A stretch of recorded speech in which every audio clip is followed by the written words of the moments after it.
మన భారతదేశంలో ఉన్నటువంటి పసిపిల్లలు పాలు తాగి డబల్ రొట్టెల మీద పన్ను కట్టిస్తున్నటువంటి మోడీ అమెరికాకు ట్యాక్స్ లేకుండా ఇస్తారంటే ఈయన ఎంత సిగ్గుసేటు, ఎంత దౌర్భాగ్యమైన పరిస్థితి దేశంలో ఉందనేది మీరు చెప్పాలి. తూ తూ తూ తూ తూ తూ తూ తూ తూ బీజేపీ వాళ్ళు తలకాయ ఎడబెట్టుకుంటారు. ఇప్పుడు ఇదేంది వే టు ఎస్ఎంఎస్, నేను కాదు, ఇగో వే టు ఎస్ఎంఎస్. ట్రంప్ ఏం పెట్టిండు? ట్రంప్ చూడండి, యుఎస్ పై టారిఫ్స్ ఎత్తివేతకు భారత్ సిద్ధమంట. ఎంత ఇజ్జత్ తీసిండు భారత్ అంటే ట్రంప్ చెప్తున్నాడు యుఎస్ గూడ్స్ పై భారత్ టారిఫ్స్ మొత్తం తొలగించాలనుకుంటుందని ట్రంప్ వ్యాఖ్యానించాడు. అంటే భారత్ పరువు తీసిండు. అంటే భారతదేశం అంటే ఒక్క రూపాయి ట్యాక్స్ లేకుండా ఇవ్వాలనుకుంటుందంట. ఓ ఇంటర్వ్యూలో మాట్లాడుతూ 100% టారిఫ్స్ కట్ చేయడానికి ఇండియా సిద్ధంగా ఉంది, అది త్వరలో జరుగుతుంది. అందరూ యుఎస్తో డీల్ కుదుర్చుకోవాలనుకుంటున్నారు, కానీ వారందరితో డీల్ చేసుకోవాలనట్లేదని స్పష్టం చేశారు. కాగా ఇక్కడ ఏ డీల్ అయినా ఇరు దేశాలకు మేలు జరిగేలా ఉండాలని ఇటీవల భారత విదేశాంగ మంత్రి జయశంకర్ తెలిపాడు. అంటే యుఎస్ డీల్ త్వరలో జరుగుతుంది. అందరూ యుఎస్తో డీల్ కుదుర్చుకోవాలనుకుంటున్నారు, కానీ వారందరితో మేం డీల్, అంటే యుఎస్ అందరితో డీల్స్ కుదుర్చుకోవట్లేదు, వాళ్ళందరితో డీల్ చేసుకోవాలని నేను అనుకోవట్లేదు. ఎవరంటారు? భారత్ ఏమో యుఎస్ గూడ్స్ పై భారత్ టారిఫ్స్ మొత్తం తొలగించాలనుకుంటుందంట. చూడండి, సిద్ధంగా ఉంది భారత్ కట్ చేయడానికి, ఇండియా సిద్ధంగా ఉంది, అది త్వరలోనే జరుగుతుంది. కానీ అందరితోనూ యుఎస్తో డీల్ కుదుర్చుకోవాలనుకుంటున్నారు అందరూ, కానీ వారందరితో డీల్ చేసుకోవాలని నేను అనుకోవట్లేదు అంటున్నాడు. నేను అనుకోవట్లేదని తోపతాయిలు కూడా అంటున్నాడు. అంటే నరేంద్ర మోడీ తలకాయ ఎడబెట్టుకుంటావు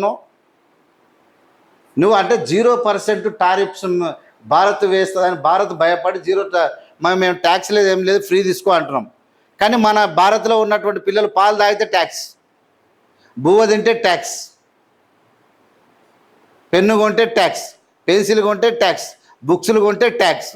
కానీ అమెరికా కంట యుఎస్ పై టారిఫ్స్ ఎత్తివేసేందుకు భారత్ సిద్ధం.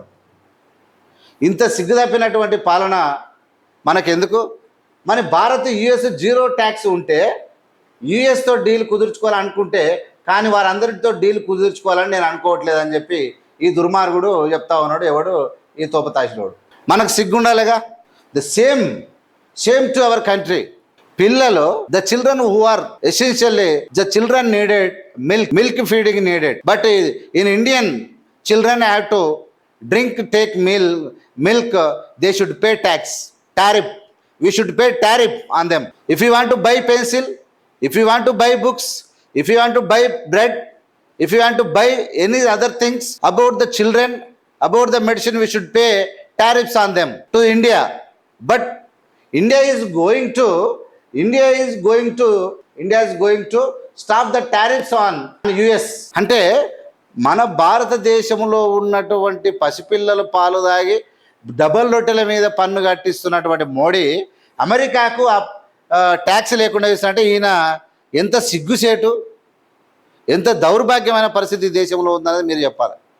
తూ బీజేపీ వాళ్ళు తలకాయ ఎడబెట్టుకుంటారు. ఇప్పుడు ఇదేంది వే టు ఎస్ఎంఎస్, నేను కాదు, ఇగో వే టు ఎస్ఎంఎస్లో వచ్చింది. ఇప్పుడు ఇజ్జత్ తీసిండు. యుఎస్ పై టారిఫ్ ఎత్తివేయాలని భారత్ సిద్ధంగా అయింది. కానీ ఇక్కడ చూడండి మీరు, 100% టారిఫ్స్ కట్ చేయడానికి ఇండియా సిద్ధంగా ఉంది, కానీ వారందరితో డీల్ చేసుకోవాలని నేను అనుకోవట్లేదు. ఎవడు?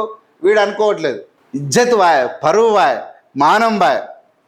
చదువు రాని వాళ్ళంటే గిట్లుడు. అదే ఇందిరాగాంధీ అయితే పండవేడి తొక్కుతా అని చెప్పింది యుద్ధముల. ప్రపంచంలో ఏ దేశం అని అడ్డు వస్తే మొత్తం ప్రపంచాన్ని నాశనం చేస్తా అని చెప్పింది. అది రాద్దమ్ము. గోటికి కాదు, గోటికి వనికిరారు ఇందిరాగాంధీ. గోటికి చూసుకోండి.